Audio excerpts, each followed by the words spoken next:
Hello, you're welcome to this edition of Timeless Conversations. For me, it's a privilege to be in the presence of my guest. He is an icon in engineering and broadcasting and public service in Nigeria. Pioneer, Director General of the Nigerian Television Authority.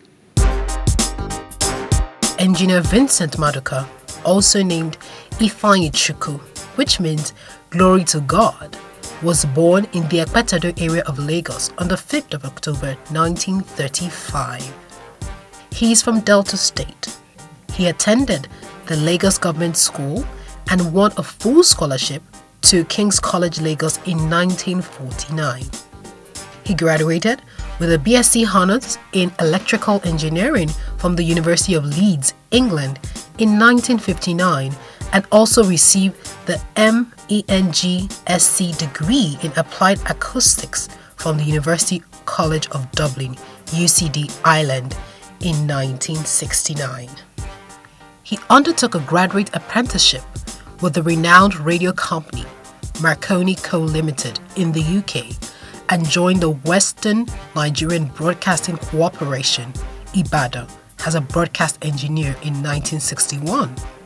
He spent a short time at the Irish National Television Organisation, Dublin, in 1968 to 1969, and on return to Ibadan in 1969, he was promoted Chief Engineer. He was appointed General Manager, Chief Executive Officer there in 1973.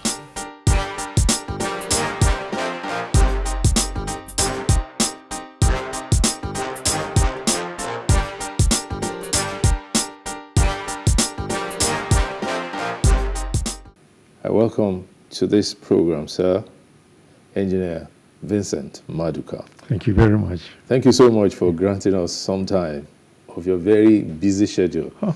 I put busy in parentheses. You have had a wonderful career, an illustrious career, premised on your study of engineering. What motivated you to study engineering? Right. Well, the easiest answer would be that I enjoyed physics, chemistry, and mathematics. All right. But I also enjoyed English literature. It was European history I was taught, which I enjoyed.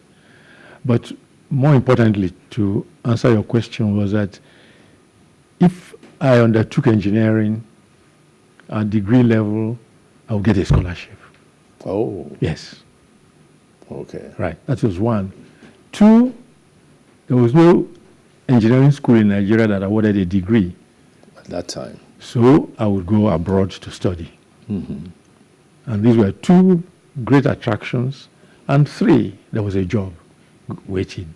Oh, there was a job waiting once you finished. Yes. Because in fact, our career master at school went through the government gazette with us because for graduates, the employment was almost clearly going to be in the public service. Okay. The private sector at that time couldn't afford to hire university graduates.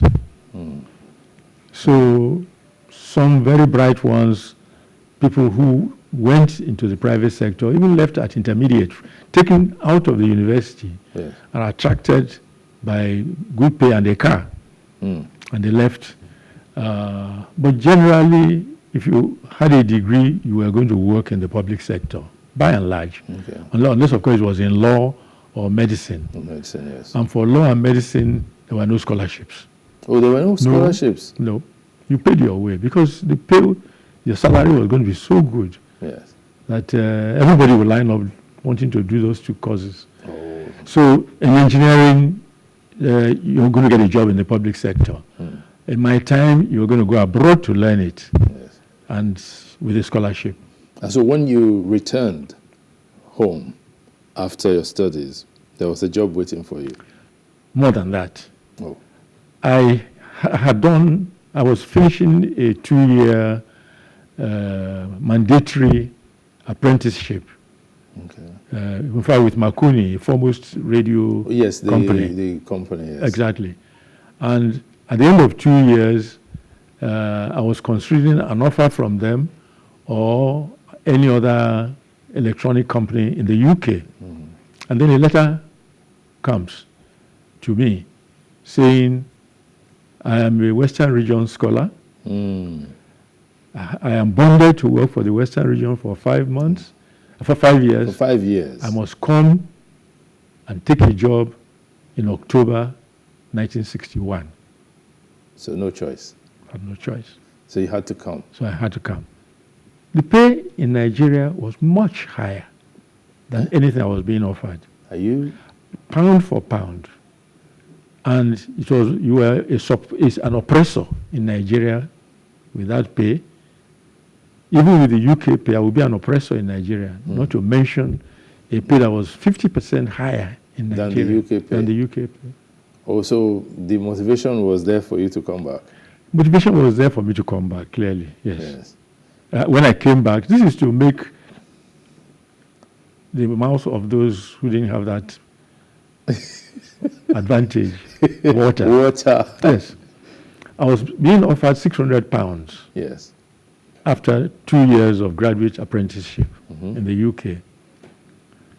I was being directed to come and take the job, which in the public service was £972 per annum. That was almost £1,000 then. More. Yes. No, £600. Oh yes, nearly £1,000. Nearly £1,000. Yes. Then of course in Nigeria, you had a car loan straight away. I shared a flat with a Ghanaian in Chelmsford, and if I went out to London to work, I couldn't afford a whole flat, I don't think. But anyway, the conditions were far better. But that's also because we were privileged people at that time. Okay. I mean, I arrived in Ibadan, car dealers, brand new cars, I'm not talking of used cars, yes, were sending me catalogs. Okay. I had a driver, all within 2-3 months of taking on a new job. Home and taking up that job. Yes. So, but I had to work for 5 years on bond. On the bond. Because of the scholarship. I had enjoyed, yes. Okay, but while serving that bond out, what was your experience like?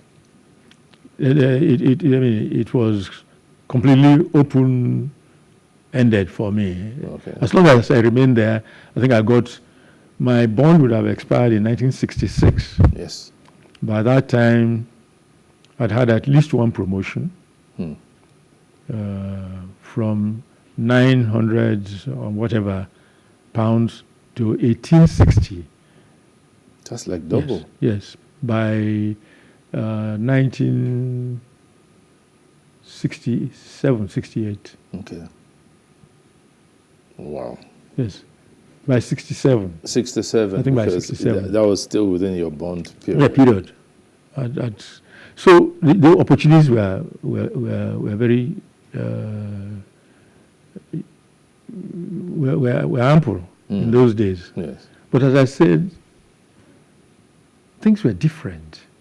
When I gained admission into my secondary school, only 25 kids were taken in the whole country. Into King's College? Yes. It was a national entrance exam. Only 25 who were admitted.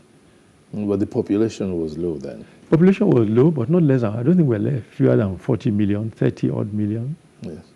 Yes. But then these days were in the hundreds of millions. Well, Lagos today is 20 million. Yes. Or a little above. Or a little above. Yes. Yes.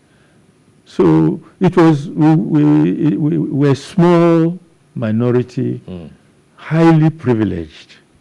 Yes. Because we were moving into the shoes of the colonial officials. There's no reason why anybody would expect that situation to go on.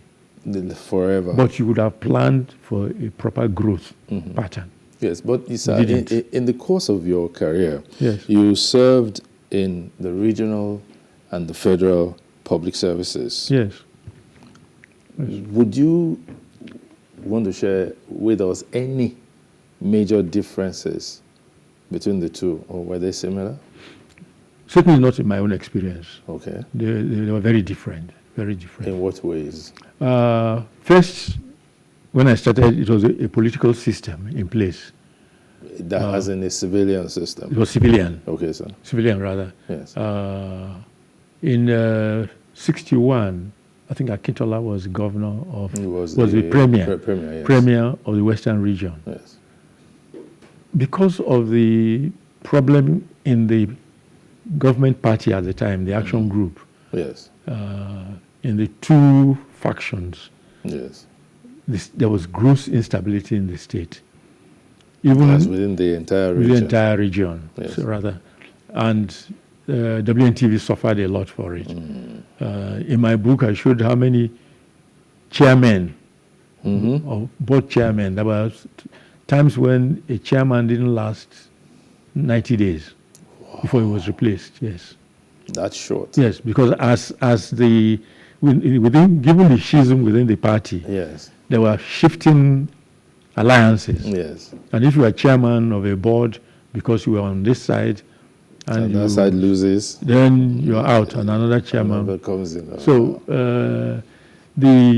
even the general management was the CEO was invariably from the civil service, and they couldn't run a business, they couldn't run broadcasting anyway, and so it was a very unstable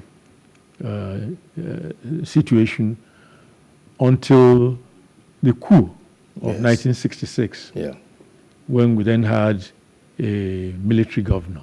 All right, and comparatively, I mean, it was far, far better and stable environment in the broadcasting house. Okay. When we had a military Fajui, yes. Well, he was killed in no time at all, and replaced with Adebayo. Adebayo, yes. Yes, who was a fine gentleman, and we had no difficulties.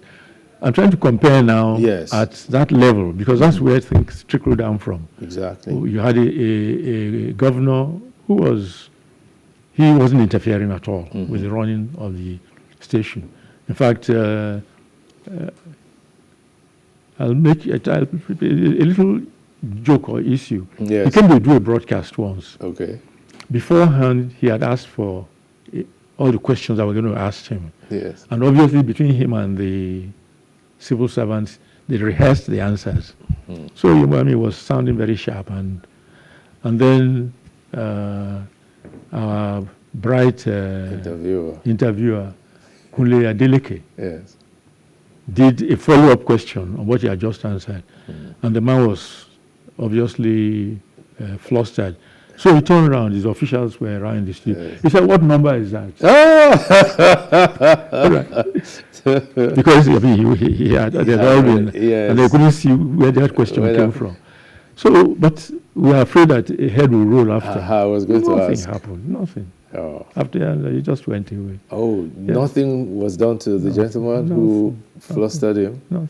Wow. And some people would have taken offense and made trouble. All right, now this was within this region. Yes. I then moved to federal. Okay. Even the procedure of getting the job as DG in federal, which I had opposed the takeover of regional TV stations by the federal government. So I was surprised that I was even being considered for the job of DG.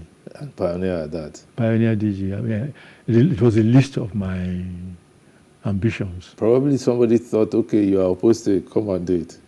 There was somebody else they had in mind. Okay. At the federal level. Okay. Who then turned it down and said, "Look, I know this chap. Give it to him." And because they respected his opinion, they didn't know me, they gave it to me. Oh, wow. And within a year, they were beginning to ask whether it was the right decision they took. Why would you say that, sir? Because in the West, where I came from, apart from the governor, the military premier and all Yes. that, once the military, the civilian premier, once the military came in, Yes. remarkably, they didn't care about appearing on TV. Remarkably. But at federal level, they seemed to. Yes. And I was not used to that. No. And so I got in trouble. Oh, no. Maybe we'll talk about that trouble soon. Now, the leadership in the public service under the military and the civilians, how would you describe it? Well, for me, we got on better as broadcasters with military than with civilians. Really? Yes, yes, yes. The military, we are not so worried about their own persons. At the time I went over to a federal job, military, it was after the Civil War. Well, during and after the Civil War. Okay. I mean, I went to NTA in 1977. Okay. And then the military war, the civilian, the Civil War had ended the whole 7 years. Yes. All right. The military had been in government since 66. 66, 67, yes. So they were completely, I mean, it was as if we never have anything but a military system by the time I got to the federal. Exactly. Yes. And they were very sensitive about broadcasts and what you said and how you said it, which I didn't have at all as a problem in WNTV. Okay. In those days that government used to change at... No, that was civilian. House. No, broadcasting house. Yes. Like whenever there was a coup. Yes. Government change. Yes. But I really never... There was, all right, 65. Yes.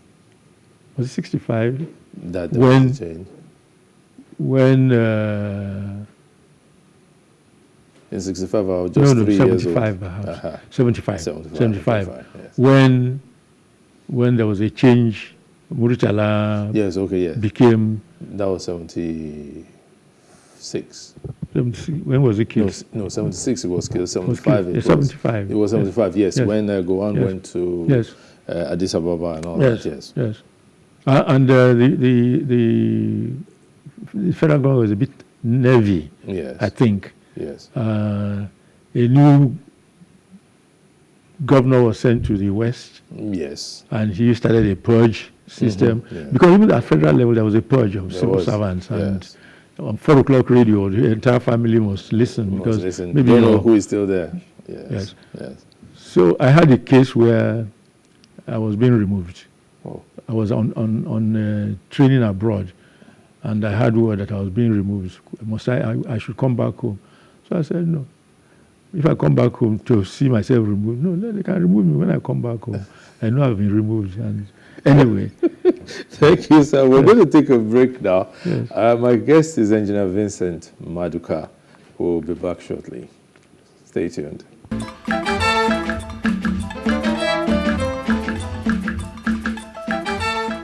Welcome back. It's still Timeless Conversations. Engineer Vincent Maduka is my guest. Sir, you refused to come back home. You finished, I'll finish the training first. Yes, I'll come. I mean, when I came back, there was rumor that I had been removed. But you were not removed. No. It was an amazing experience for me and everybody. I wasn't the only one that new governor, he was a naval officer. He came and he was just kicking people around. From what I gather, he had friends who told him, because he didn't live even in the West, in the West. Yes. When he came, his friends, I think they say, were telling him that man there, he has to go, that one has to go. And he was just going by what his friends were telling him. That's what I was told. Okay. So I arrived, and I think the week I arrived, he was replaced. Oh, no. And the new governor actually came to WNTV and dragged me to my office. I wasn't in my office when he came. Took me to my office and interviewed me. Asked me, where did you get this? I said, I met it here. What about that? I met it here, my predecessor, and so on. He said, but they told me that you've been spending the company's money and doing all sorts of things. Not one thing has been changed since I took over in 73. This was 75. 3 years. So he said the idea was that I was to be sacked. Wow. And he thought he better chat with this man first. That's how my job was saved. Now, the more usual thing was that you were sacked, and that was it. 4 o'clock news in those days, you were told that you heard that you have been sacked. And that's it. And that was it. Wow. Yes. Wow. So I think I was lucky there. Then I went to Federal, and I was also told by that the head of state was about to sack me because they were not sure I was loyal to the federal government. The kind of broadcasts we were making news, we were not behaving as if we belonged to the federal government. I said, you own us, but we are running things for you. When eventually I was summoned by the head of state, say, I want to sack you. These were the things I'm told you've done. So I was given a chance, and that was sheer luck, because they could have sacked you, and there was nothing you could do about it. And they sacked many people. So quite a lot of mistakes were made during that period. Yes, it was very, highly personalized. Yeah, but in terms of functions, there was not much intrusion into your day-to-day running? You knew how to behave, and if you didn't behave like that, you knew what to you might be in trouble. And I was summoned by the head of state, who said to me that he was on the point of sacking me. Then he just thought, why not talk to him? Okay. He said I was not patriotic enough, because I was not singing the praise of Nigeria. I'm not a journalist, but I told the journalist, I said, you can't write like that. How does it sound to you? Then the one that said that I was not a patriotic Nigerian. There were a number of things he said. And they're all in your book. You call the book Real Life. Yes. Real Life. Yes. Real, I believe, is from the reel to reel of those days. So it's like it's a catalogue of what happened during your career. Yes, exactly. Of my career managing 2 public service television organizations. Yes. That was quite some experience for you. It was. I enjoyed it, like all broadcasters do their careers. It's a family, it's a life, a way of life. Yes, it is. Yes. And you don't want to walk out of it easily. And you've been retired for so many years. I've been retired probably nearly as long as I had worked. And you're still a distinguished leader. Well, it's my first love. In the family. In the family of broadcasting. Broadcasting is my first love. So you can't ever give it up. I doubt if I can. You can't. No. Because this book, for instance, now, many of us are going to read it. Yes. And we'll be reaching out, okay, you said this over there. Okay, let's get some further clarifications and probably ask you to do a follow-up. Like read maybe a second volume or something like that. If you know how long it took me to do this one, you know that it will not be possible. Unless, of course, I've gained such experience that I can do it in a shorter time. Well, maybe we'll use technology now. Because I want to talk about technology, for instance. Technology has been very impactful in the development of broadcasting in the world generally, but let's bring it home to Nigeria. You worked both in the period when there was regulation and the period when it was deregulated. By that, I don't mean you were careful. Yes. I mean that you have seen it happen. Yes. What do you think of the deregulated broadcast environment in Nigeria? It's a democratization of broadcasting. Yes. In 1953. Yes. Tony Enahoro of the Action Group moved a motion for self-government for Nigeria now. Yes. 1953. Yes. And it led to a crisis. Basically, the northern politicians said they were not ready for self-government, and there was a general split. Yes. And a lot of turmoil. And the colonial governor, don't want to guess any name in case I'm wrong, but I think it was McPherson or somebody, yes, sir. went on Radio Nigeria, which was Federal Radio Corporation, I think it was already Federal Radio Corporation of Nigeria. No, it was then. Yeah, or Radio NBS or whatever. Yes. And criticized Chief Awolowo for the criticism and the political crisis that arose from that. Whereupon Chief Awolowo asked for a right of reply. And there was only one radio, and it was Federal Radio. Yes. And he was refused that right of reply. So a debate started as to why the federal government could have the monopoly of the airwaves. The subsequent constitutional conference, again, I'm not guessing whether it was maybe 56 or... I think that was the 56. 56. Yes. Then allowed regions to have broadcasting powers, which the federal government was enjoying. Whereupon the Western region went straight away and started a TV station. Oh, not even a radio? No.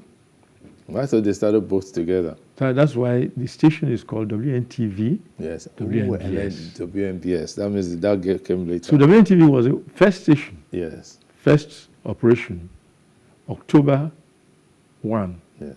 1960. Was it 60, 58? 59. 59. 59. Okay, yes. Independence was 60. It was 60, yes. And WNTV was a year before independence. Before independence, yes. So that was first in Africa. Yes. 6 months after, the radio service so then came it became along. WNTV, WNBS. Yes. All right.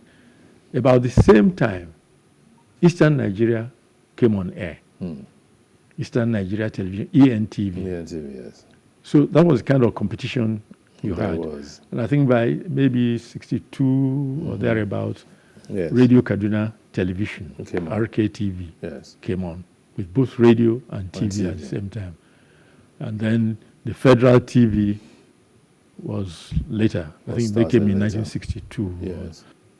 Under, I think, Babangida's yes, it was Babangida that did that, yes. Anybody could set up a radio station, provided he had a license granted by the president. Yes. Now, it was a bit too heavy that a license would be granted by the president because that made it discretionary. I mean, I applied for a license, for instance. Yes. Never got it. Yeah, many of us. But not because they didn't like me. Yeah. I had stupidly with my colleagues, including Christopher Kolade, the today's grandfather of broadcasting. Yes, yes.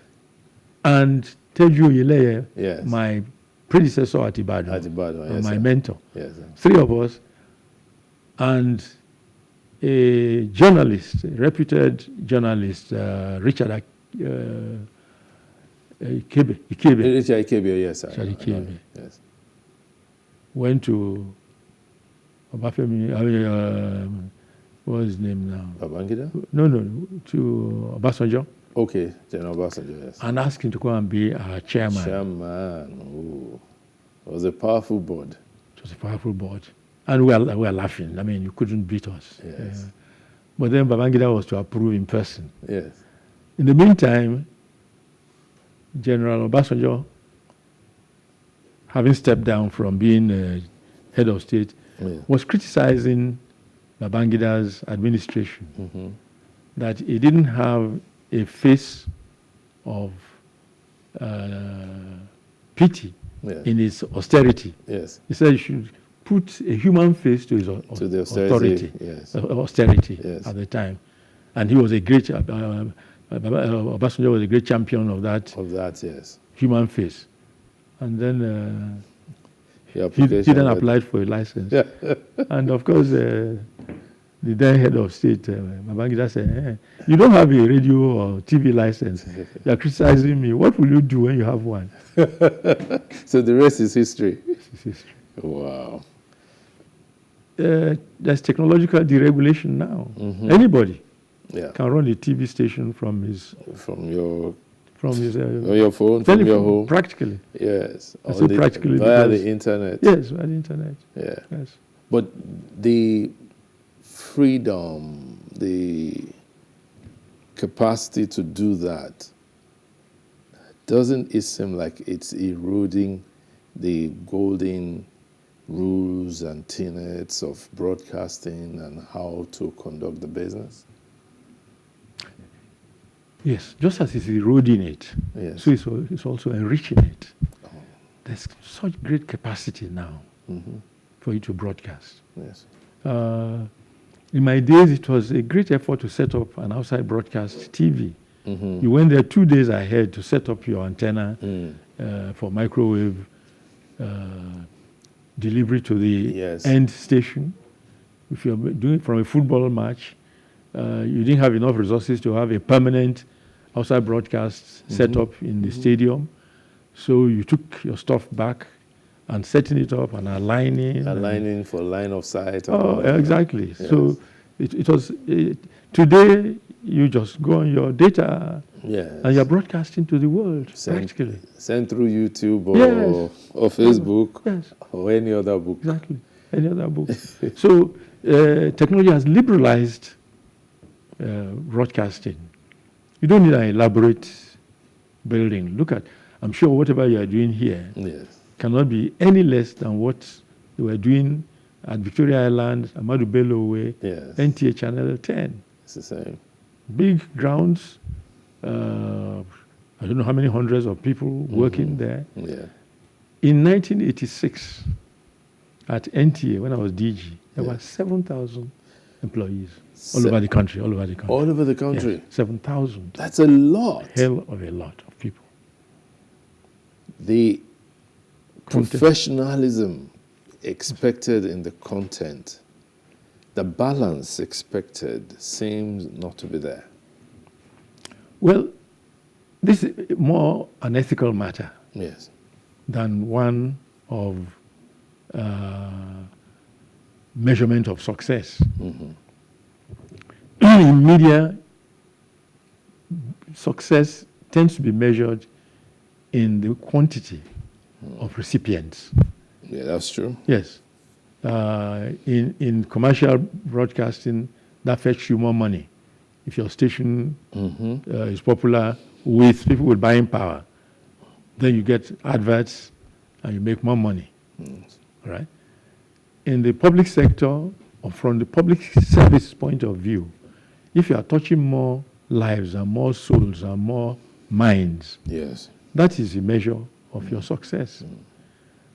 And it was called broadcasting. Yes. Now, what are you doing? Narrowcasting. Narrowcasting. Yes. That's it. Even Lagos, I had only one TV station in the past. Mm-hmm. When we are moving to two stations, it was doubling the entire Yes. thing. But now, Today, in the Lagos area alone, Exactly. I think we have more than 32 radio stations all right, and not less than 10, 12 or 12 13 television. television stations. Yes. So it's still broadcasting, but they're No narrowcasting. now. narrowcasting to In the sense- select Exactly. audience You have to groups and all choose your that audience. Yes. and specialize That's- in yeah, exactly. reaching them. Yes. But you didn't have the luxury of that specialization as DGNTA. But what you did have was that generations, including myself, grew up being influenced by content that was developed or produced under your direct supervision. But was there any time that your content rubbed off the powers that be? Oh, yes. Wrongly. Oh, yes. Would Oh, you yes. like to cite an instance? All right. Like, I was charged with disloyalty to the presidency. Wow. And what was the real charge? I was not showing the president often enough on television. Not that I was showing him in bad light. Yeah, just not often enough. He should have been portrayed more. Yeah. How was that resolved? Well, when I heard that there was trouble coming, I went up to him because a lot of these problems are created by People, hangers on. hangers on. Yes. So I went up to him and I said, if we don't show you all the time, it's not because we don't love you. But the real example I gave him was, if we showed you so often that people, as soon as you appear, they say, let me know when when he's off. Let me go and use the toilet quickly. Yes. When he's over, call me. Call me. I said, you really, You don't want that's that. not what we want to do for you. He happened to be a president who you couldn't read his emotions from his face. So whether he agreed with me or not, it didn't show. The same thing had happened with the military head of state, Obasanjo. But he comes fighting. Yes. When he summoned me, because he was fed up with me, he said, I got in front of him and he had a list of charges against me, written down, notes. Yes. Yeah, and he was taking them one after the other. And we were going through them. And he said, you told your people not to put me on TV. And I was looking at him. He said, yes, talk. I said, well? He said, what do you mean, well? I said, I didn't say they shouldn't put you on TV. I just said, you shouldn't be put on TV just so that we have a head of state. I said, we put you on TV because you are doing something presidential. Yes. You're doing something that calls for it. But by the time little children and housewives, and I'm not putting them down, begin to say, that man, let me go and do something else quickly before you get back into serious business. Yeah. I said, that means that that's not what they told him. I said, well, I wasn't there when they were telling me. They were telling you. Yeah. But I repeated the thing. He left in 79. Yes. And the civilian that succeeded him, I was already hearing rumors like this, that his courtiers were already saying, that television man, he doesn't show respect. And I went to him. He hadn't accused me. And I told him what we were trying to do, why we didn't show him. No, that was 79. Well, I lasted another 3 years. He fired me. I was removed. Oh, no. Yes. But the tenure of service or of a job in the public sector seems to be better guaranteed than in the private sector. Would you agree with that? Yes. Especially in broadcasting. Yes, because it seems to be better guaranteed in the private sector. No. In the public sector. I'll be surprised. Private sector, you have a target. Yes. Returns. Yes. Money. Yes. Now, if you can't deliver the money, you failed. Public sector, you don't have a brief.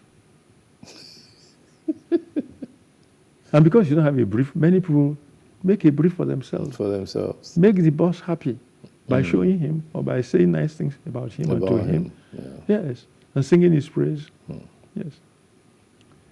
The same military head of state, General Obasanjo, when he called me and we had this chat, he said, a West African head of state visited him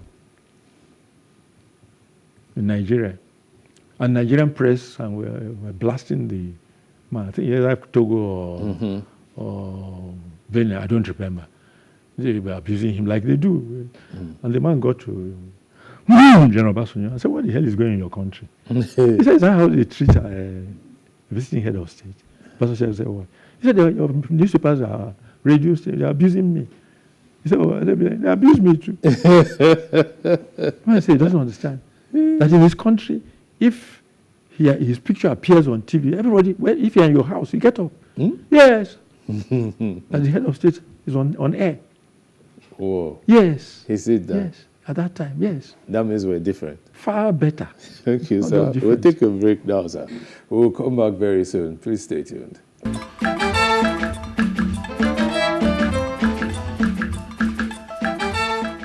Welcome back. It's still a conversation with Engineer Vincent Maduka. Sir, it's really kind of you to afford me this opportunity. You're an elder statesman. Yes, you are. Elderly man. No, sir. You're an elder statesman. You see, not many people have had the kind of experience you've had. You worked in the public service all your life. When they were to start the Nigerian Communications Commission, you served as consultant and CEO. You have contributed. So you are an elder statesman. You may not have been a politician before, and you may not be a politician right now. Okay. But your service in the public sector Yes, fair enough. is illustrious. And we have to ask, what do you see happening in our country? Or how do you see what is happening in our country? I feel sad. Yeah. But then you must try and explain what your eyes are seeing. And see whether your analysis leads to a solution.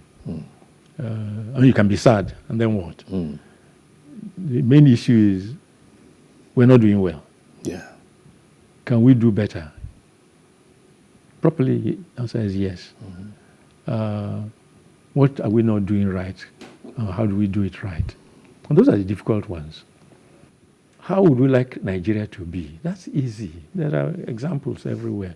You can't say you want to be like the UK, for instance. They've been at this game for a long time. Very long. You can say you want to be like Malaysia or like Hong Kong. Yes. You may not have exactly the same background or the same DNA as them, but you can see where they are coming from within your lifetime and where they are now. Yeah.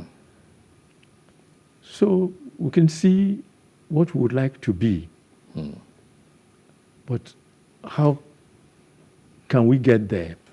Did we miss the road, as we say, somewhere? Or are we still on the right path, in which case it's only a matter of time? Now, I can't answer all those questions easily. I can say that as two nations under external forces, Nigeria and say Malaysia, Nigeria and Singapore were at par. Beyond that, racially we are different. Yes. If you take the Singaporeans, they are largely Chinese and Indians. Yes. Those two kinds of people had writings before the current European civilization. Yeah. If we had, it was not so widespread. Yes. So perhaps we have some catching up to do compared to those people. Yes. But we can see what they've done.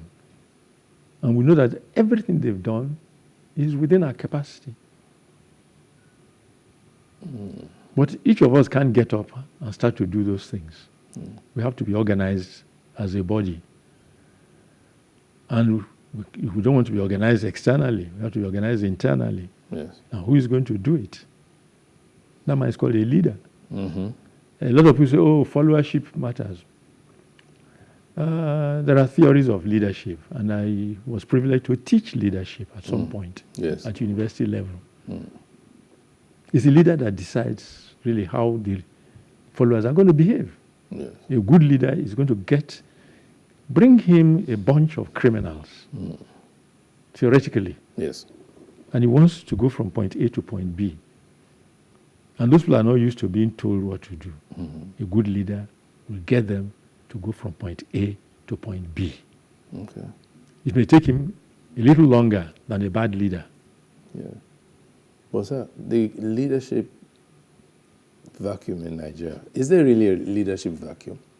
Or it's a question I have of not right said or wrong? I have not said there's no leader. I have Yeah. not said so. But you're not a leader if you're not doing well as a leader. You can't say you're a footballer because you can kick the ball into your own goal. That's why I put you in my team. No. But you're a footballer and you're a Yeah. kicker. And if we're not getting the ball in the net, it's because we have not got it right. Got what right now? The leadership question or the people No, question? no. Or There's no everything people, together? There's no peopleship. Oh, A leader takes his people to where they all want to go. okay. Not where he wants to go. Where they he all and they want to want to go. go. They must coincide. Just get them going. You have to get them to go the right way, at the right pace, to get to the right place. Okay. Now, if It we... will take time. It will take Okay. time. But you must see at all times that you are in the right direction. So, something like the ethics or ethos or morality of public life is not there. It's not like it used to be in your time. I agree. If that is not there, what's the hope for the country? Oh, there are two ways of looking at it. You need somebody who knows, A, where we should be going, B, how we should do it. Yeah. He may not be dead certain, but he'll be adjusting as we're going. Yes. That's one. Two is, I'm not aware of any society that has really turned around in 8 years. No, so 8 years is not enough for any leader anywhere in the world. We've been at it for Not with one leader. 1999. Oh, you are saying that we need one leader Who knows the where way. we're going and how we can get there. Uh-huh. And how to take this bunch of animals and organize them properly Yeah. so that we can get there. And then, but when his 8 years finishes, You should get another man who also knows. okay, that's Who why. even knows better now because you've got experience, you yourself choosing. You've got experience from the last experience. That suggests that there must still be a space for the anointing of successors to political office holders. Anointing suggests that somebody other than the mass of the people is determining. Okay. And if it's a bad man anointing, you can only anoint a bad man. Okay. So that's not a solution. That's not the It solution. has to be an enlightened people taking a decision. Sometimes they're not taking decision. By enlightenment doesn't mean that they are well trained and skilled. But your pain will teach you how to select somebody who will make you prosper. Okay. The pain you are going through. Tell you that that's not the man who will get me there. That's very good, sir. Now, I'm going to ask you this question about our Nigeria. How do we integrate ourselves better? Ethnic groupings and interrelationships and all that. For instance, you said that you went to school overseas on a scholarship from the Western region. And you were bonded. You came, you served, and you even rose to become GM of WNTV.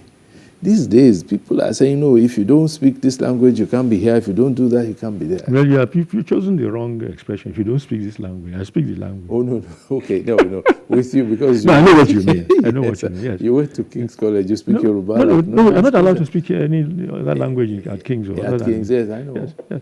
But no, my own is slightly different. Yes. I was born in Lagos, here, Ekpetedo. Uh-huh. All right? Yeah. Went to primary school in Lagos. In Lagos. My first language might not have been exactly Yoruba, but I spoke Yoruba outside. And if I crossed that door, I spoke Igbo. Igbo. All right? And then my dad called me Dele, which was my general name. Yeah. If you called me Ifeanyi Chukwu, I knew I was in trouble. Whoa. That was the code. So I knew something's gone wrong. Yes. All right. So home and outside. But I think we need time. Time. And I'll tell you why. Yes, sir. When I was growing up in the street in Lagos, you see, when you are successful GM and so you can now talk about when you are growing in the street. Exactly. But if you ended up in the street, you won't talk about it. That's true, sir. When I was growing up in the street, we used to call people Kobo Kobo. And that was anybody who was not Hausa and not Yoruba. We didn't know all these other grades. Yes. Kobo Kobo comes from Kobo Kobo. And somebody says it wrongly. Yes, and let's go. Then the other way, Aroke. Maduka, yes. All right? You didn't speak Inago. Yeah. Inago is Lagos. It's Lagos. All these people now claiming that they own Lagos. And I lie. Yes. All right? They were Arokes Yes. when I was growing up. They all had marks. Uh-huh. Aroke. Or they were Ijebus. Yes. Huh? And the Ijebus were the ones renting our bicycles for 1 kobo. They were the ones mending bicycles. They were the ones doing blacksmithery, goldsmith. And they were making Owo Ijebu. Owo Ijebu, yes. Right? Manda. Yes. Okay. So they were not Lagosians. I was a Lagosian. Born. Because we were the ones bred. calling other people things. Yes. We were the ones calling other people names. Yes. Calling Ijebuni, Aroke, Yes. and so on. All right? That was, let's say that was 80 years ago. Yes. I got to Ibadan after university. Yes. And I was working there. And the Ekiti man was Ekiti. He was not that. He was Ekiti. Yes. Ijebu man was Ijebu man. Yes. In Ibadan, they used to say to people, Ijebu nie abeyon. Ijebu nie abeyon. And during the crisis, wet here crisis, right? yes. If you didn't answer properly, they might pour petrol on you. Oh, no. Oh, yes, it was as bad as that.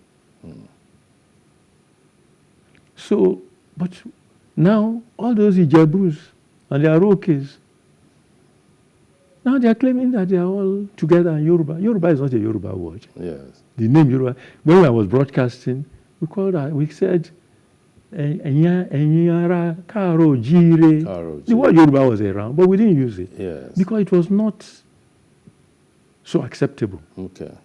Karo Jire means Ekiti. It's Karo Jire.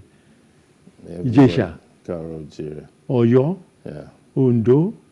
There's a common greeting amongst them. Yes. Karo Jire.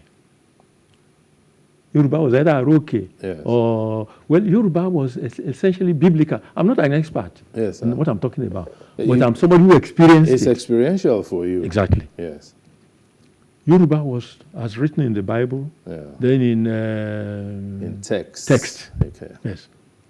But, sir, where is the origin of the word Yoruba? Exactly. You're going to find out after this program. I don't know. I will. But you said we need time. Yes. What would this time do? What I'm driving at is that we've come from the time when you said Ijebuni Abeyon to the time that you are now saying that all of you jointly. Yeah. So you've united. Yes. Ijebus at Enyon have united. Huh? Yeah.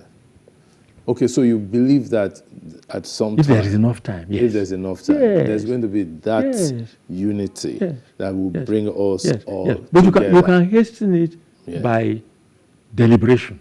Okay. By putting things in place to make it happen. You can. You don't just wait like typical waiting for God. Or Godot. But God is already here. God is very busy. He's very busy. And Nigeria is not the only problem. It's the only problem. At all. Exactly. Plenty trouble. Yes. Sir, now that you're retired, what's your day like? In a way, disorganized. How? Yes. I mean, I don't wake up. Today I knew I had to come here. Yes. And yesterday I said, oh, how am I going? Oh, a lion. Which one do I want to wear? I don't want to. I can't wear anything formal. Yes. So that occupies my mind. Wondering how am I going to? What do I put on? Yes. And so on. And then I iron my. Oh, you iron by yourself? Yeah. Because so I'm in good company then. You do that too. Oh yes, I do. I have time, man. And Nobody I'm very can critical. iron for me. I'm very critical. Exactly. Very critical. Yes. Whatever the washerman does, he does the bulk. Yes. But sometimes I take out what he has, then I wet it, Mm-hmm. maybe starch it, because I have time on my hands. You get the crease right. Yeah, I get it. So what Then else do you do I have on a daily books, basis? I have books which I've never finished. Oh, I take one, I read part of it, and then when I come back, I can't find it. So I take the next one, and I read. Because the one I was reading, I might have gone downstairs with it and left it downstairs. okay. When I want to get it back, I don't want to go back downstairs, or maybe. So I pick up another book. Yes. Yes. I start reading. Yes, start reading. The And so most of the time I watch TV. okay. Second to that, I read. And Yes, then, the book. Yes. Really? It took me a long time Yes. The book. because I was not doing it continuously. Yes. I did it. I didn't like it. I gave up. Yeah. Then I met the founder of the Pan-Atlantic University. Right. I've known their organization way back from my Ibadan days. And I found out he was writing 3 books at the same time. 3. He was a professor, a professor of engineering. He was writing 3 books. Professor of engineering. Yes. But none of those 3 was in engineering at the time I'm talking Okay. about. I said, how the hell are you? I can't write 1 book, and you are writing 3. And he told me how he organized himself, and he got somebody to dictate to. Dictate to, you go away, do that. Anyway, finally I met my publisher, Okay. who began to organize me. And so things started to move very quickly. And we got here. Yes. Real life. Well, this looks like an ad for me. Which It is, sir. It is, sir. Ordinarily, I wouldn't do this, but No. for you, I would do it because you are an icon in our profession. You are a distinguished engineer, a distinguished broadcaster, and you trained many of us. I didn't have the privilege of working directly under you, but I actually was in broadcasting, let me say it proudly, when you were still in broadcasting. So I started in 1980, so 6 years later you were retired. Yes. But I still saw and followed stuff you did. More than that, sir, you are an example of a great Nigerian who served his country with all that he's got. So talking about your book is a privilege. And even at the end of the program, we'll put where and how people can buy this book. I'd like to thank you, sir, for your time. Thank you very for much. coming to grace our studios, and I look forward to the next time we'll be with you. Thank you so much, sir. I feel honored. I've enjoyed it. Thank you very much. Actually, you honored us by coming. Thank you very much, sir. Thank you. It's been Timeless Conversations. This week, we had engineer Vincent Maduka. Yes, he told you that Vincent Dele Maduka. Anytime his father said Ifeanyi Chukwu, there was trouble. But there was no trouble because I can't even call him Ifeanyi Chukwu. It's engineer Vincent Maduka as my guest on Timeless Conversations for this edition. We look forward to next time that I'll bring another guest to you. Thank you for watching. Bye.